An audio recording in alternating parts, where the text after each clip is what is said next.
tsaka yung house probe.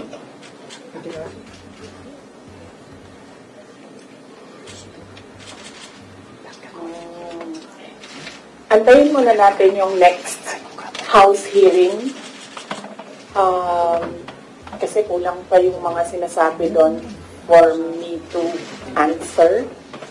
So, antayin muna natin yung house hearing before we talk about the house probe. And then sa Quad Committee, hindi pa naman nila nasasali yung pangalan ko doon. But I heard na gusto nilang isali yung pangalan ko doon. So, antayin na lang natin pag nasama na yung pangalan ko doon. And then, sa DSWD AIX, answered by Norman Valoro already. And then, other political issues, sa susunod na natin i-take up.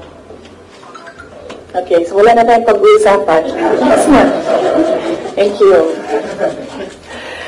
Okay, so, saan ba ako magsisimula? Magsisimula ako sa, you have to bear with me, ha? We start with 2021.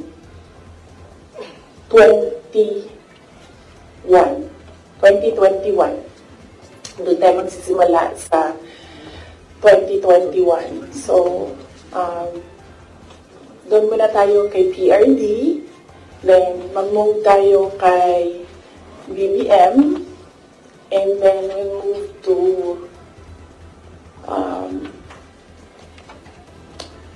Martin Romualdez, and then merong isang person of that triangle. Hindi mo na natin siya i-mention because I'm waiting for more information coming out doon sa house probe bago ko i-mention yung pangalan niya. And then siguro a little of confidential funds. Okay? Okay. So 2021. Kasi madami ang nagsasabi na we are on this road to perdition. Our country is on this road to perdition because matigas ang ulo ni Inday Sara. Hindi siya nakinig sa tatay niya. Kung nakinig lang siya sa tatay niya, tumakbo siyang president. Hindi mangyayari itong nangyayari sa bansa natin ngayon. Ay, hindi lang yan isang beses na narinig ko, madaming beses. Even kapag pumupunta ako sa mga iba't ibang lugar, diretso ako sinasabihan ng mga tao, hindi ka kasi nakinig sa tatay mo. Or they would say, one time nasabihan ako, it's all your fault.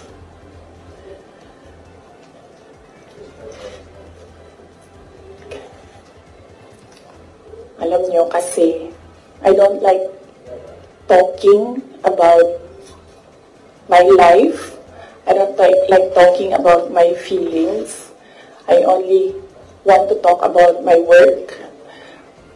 Kaya, hindi ako nagsasalita. Pero, ganito yung nangyari. PLD never, ever asked me to run for president. Yan yung totoo. 7 times niya ako pinuntahan sa bahay ng nanay ko, sa bahay ng asawa ko. Hindi siya talaga nagsabi sa akin na tumakbo ka for president. In fact, sinabi niya sa akin, huwag kang tumakbo for president kasi nanggaling ako dyan, mahirap siya na trabaho, anak kita, naaawa ako sa iyo to go through what I had to go through. Yan ang sinabi niya sa akin, paulit-ulit. And sino ang witness ko to say na totoo ang sinasabi ko? Yung nanay ko.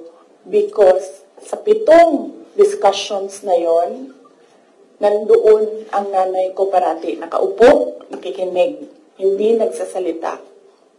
There was only one time, one discussion na nagsalita yung nanay ko. Nilagay ko yung nanay ko doon para makinig siya sa aming dalawa ni PRD. So, on the hindsight, maybe ginamitan ako ng reverse psychology ni PRD, hindi ko alam. Siya lang ang nakakaalam kung bakit paulit-ulit niya sinabi sa akin, huwag ka tumakbo for president. Kung magkaroon kayo ng pagkakataon na tanungin niyo siya bakit. Another proof na hindi ako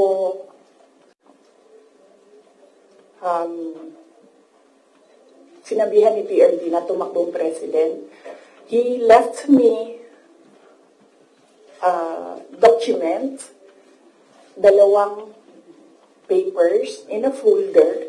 Unfortunately, naiwan ko sa bahay namin ngayon. Dala ko siya dito sa Manila para ipakita sa inyo, pero naiwan ko siya sa bahay. Ang nakalagay doon, so maybe the next time na magkita-kita tayo lahat, dalhin ko siya.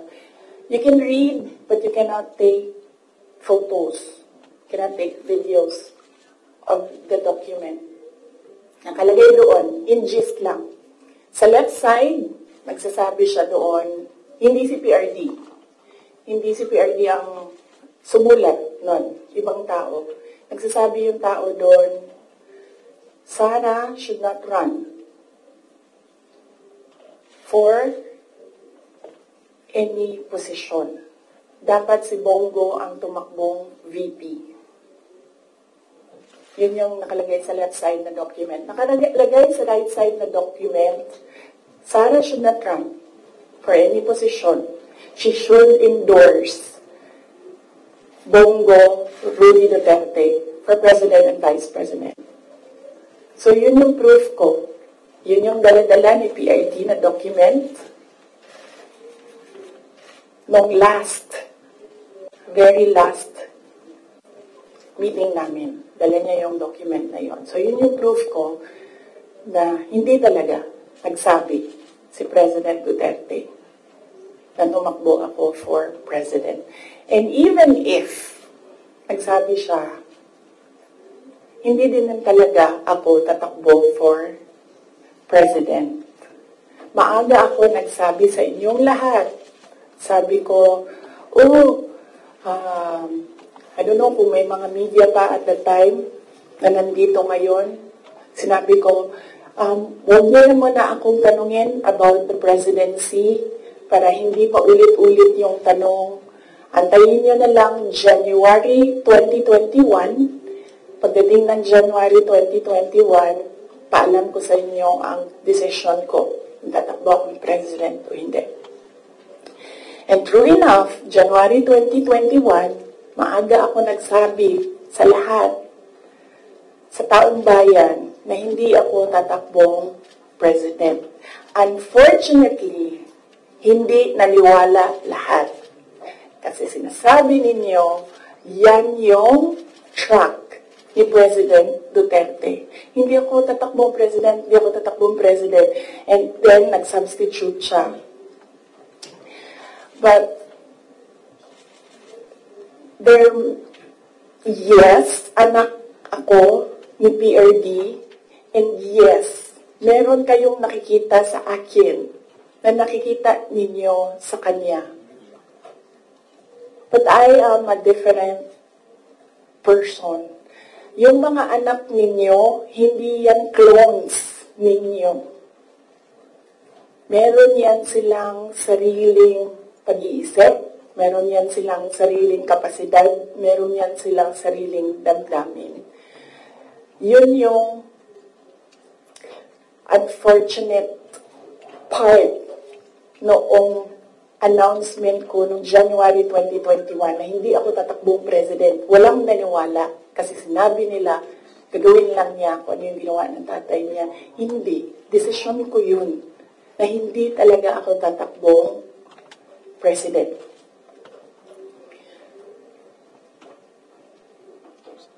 Because at that time, ang gusto ko, at pangarap ng lahat siguro na mayors, maka 3 consecutive terms ka as mayor. Okay. So, klaro na yon. May questions doon? Yes, ma'am.